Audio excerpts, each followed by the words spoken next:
show you what I've accomplished since bringing the car back in the garage after it's out in the sun. So we're going to take a look at that. So here we have the front of the car, and as you can see, it's not fully bolted in yet. Right now it's on mock-up, but you can see this is the original grille, and my new grille came in, and now I can show you what I wanted to do with the emblem. So you can see the emblem. The color of the emblem is the same color as the car, and then what I did was, for the chrome portion, I basically sanded it down with 2000 grit to give it a nice sheen, and then I clear coated the whole thing with the center plastic insert attached. Basically, I painted the insert with my base coat, waited it dried for an hour, and then very carefully put my centerpiece in there with epoxy glue, and then clear coated the whole thing as a whole. And I made sure to get some clear coat in the back as well, so that I don't have any issues with peeling. Same thing I did when I refinished the custom emblems. Let me show you right here. Those same principle as I did with those emblems. So now, when I was discussing earlier that I had plans of making this in black, I couldn't make the final decision until I got the front grille in black, just to see how it would look. And it does look killer, at least in my opinion. I love the way that looked. Basically, the idea was that I wanted chrome around the entire front and have black on the middle, and that included the headlight bezels. So now these are black, but this is not the final color. Basically what I did was, my daughters, they like to paint, so they have, you know, this paint that you can wash with water.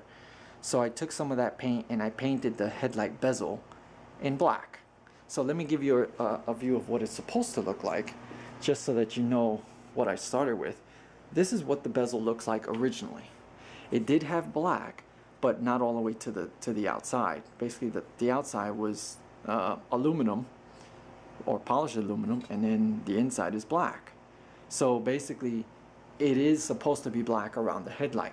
But I didn't like the fact that, or I didn't like the look of having chrome and then chrome together, because it kind of looks like, I don't know, just my opinion, I didn't like having two chrome pieces next to each other. So I wanted to paint it all black. And so now, looking at it as a whole, I love it. I mean, it just looks killer, at least in my opinion. So now, basically, everything is black in the middle. I have my two silver stripes here. I have my silver around the entire front end. I have silver around the headlight, and I will have silver around the marker lights. And you can see here, this stainless steel chrome looking trim I will have to polish and transfer over to my new grille. And it's going to look killer because I have silver stripes right on the grille itself, and around the emblem I have silver surrounding it.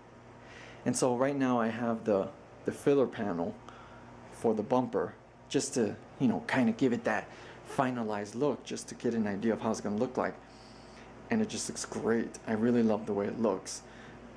The other side, obviously you saw I have the bezel here, so I don't have it there, but looking at it when you stand back, if you can imagine that in black, which it's dark, so it kind of looks black now, I think it just looks killer. And then of course I'm gonna have my chrome bumper right there, so I love the way that looks. So that's the plans in reality, so that you guys see what I was talking about as far as the mock-up. So I will have to get those painted, and I'm going to be painting those with my, where is it here? Where is it? That's epoxy, and right here. I'm going to be painting it with this. This is single stage satin black. So I'm going to be painting it with that. And I'm going to leave it satin so that it matches the grille. So that's what I got so far. And then on the side here, I also installed the chrome. So you see the drip rail molding? So I got that on there. It looks beautiful against the red. I really love the way that looks against the metallic red. I also installed the last piece for the quarter window molding. So now it's complete. That's basically what it's going to look like. I also put in the window felts moldings on the tops of the doors. So I got, you know, those installed. And then for this door, for the, you know, the passenger and the driver's door, I also installed the glass run channel weather stripping that goes on the inside. So you can see it there.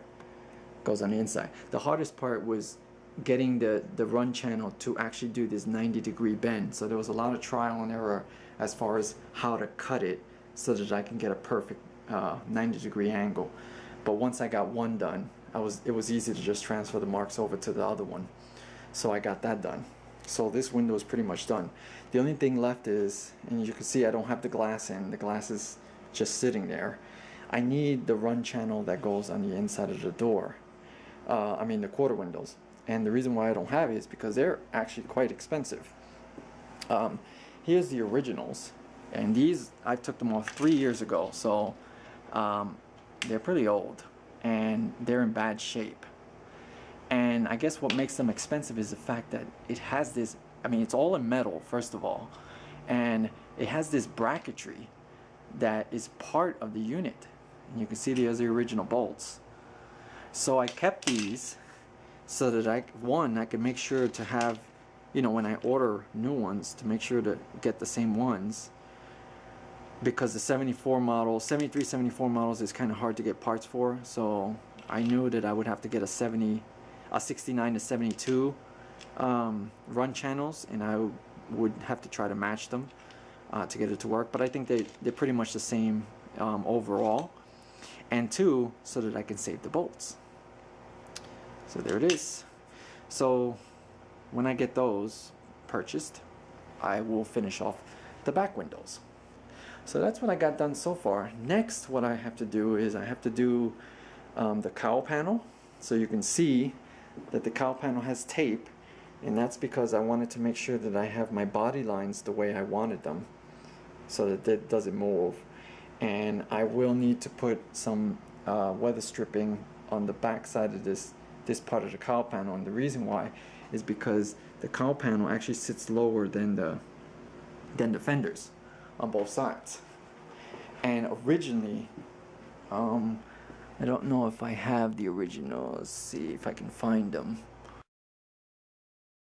But originally, the cowl panel did have some neoprene foam on the back side of this, which raised the panel up to the same level as the fender.